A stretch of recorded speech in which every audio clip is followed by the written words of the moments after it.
the video you'll see only on Fox 4, a storm chaser captures a tornado as it rolls into Miami County near Hillsdale, where it did significant damage.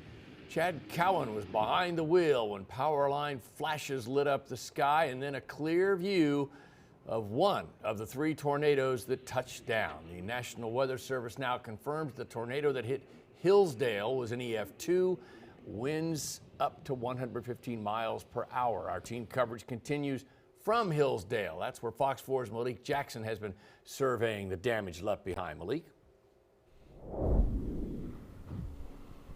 Yeah, good evening, John. The tornado certainly left its mark here in this small Kansas town. The good news tonight, no one died and only one person was injured, sustaining minor injuries, according to the sheriff's office here. And you can see the devastation left behind, the metal twisted from this tornado that made its way through 255th Street here in Hillsdale, Kansas. Boats overturned, RVs overturned, buses, windows knocked out, laid on their sides. And tonight, the issue, still no power.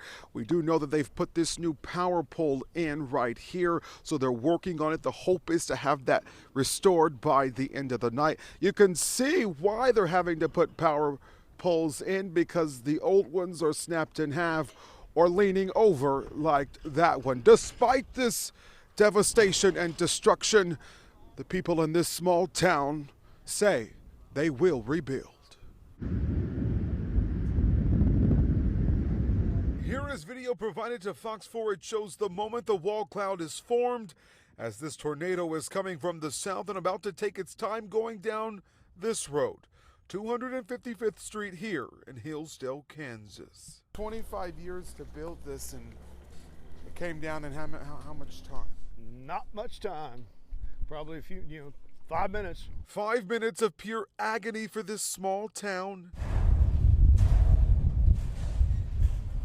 that leave the sound of twisted metal echoing through the air. Nothing could have prepared them for what they would see when daylight would rise. Did you ever imagine that something like this would happen here? No, this is one of those never going to happen to me kind of mentality things, but it did.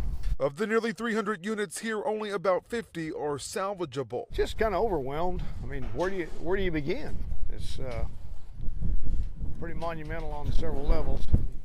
Flipped it either end over end or something. Chris Nix just bought this RV in January. Now it's a total loss. And speaking of RVs, Shady Acres got some of the brunt of this storm. Just look at some of the images from Tuesday afternoon. And it was Tuesday afternoon when the water was restored, but no timetable as to when power would be back on.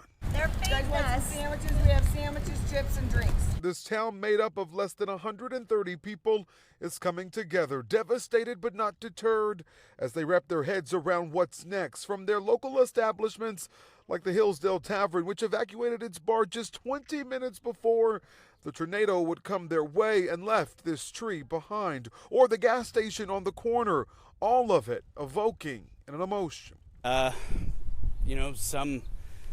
Most of the main structures have been left about, but I mean, still a lot of cleanup. Never once thought that anything like this would happen, and it happened.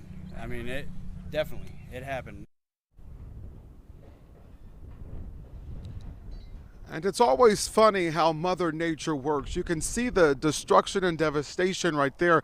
And then my photojournalist, John Hokinson's going to pan to this first garage, and you see this car sitting in this storage unit. Seems to be essentially untouched besides a few drums that have fallen on its side. Incredible. What we do know is that this Hillsdale community is not out of the clear. Our Fox 4 weather team tells us that they lie in the middle of more potential storms, not only today, but tomorrow and possibly Friday. I asked one lady, are they scared? Are they fearful after what they saw happen last night? And she replied, God is good. Bria. So glad everybody is okay. Malik Jackson in Hillsdale, Kansas tonight.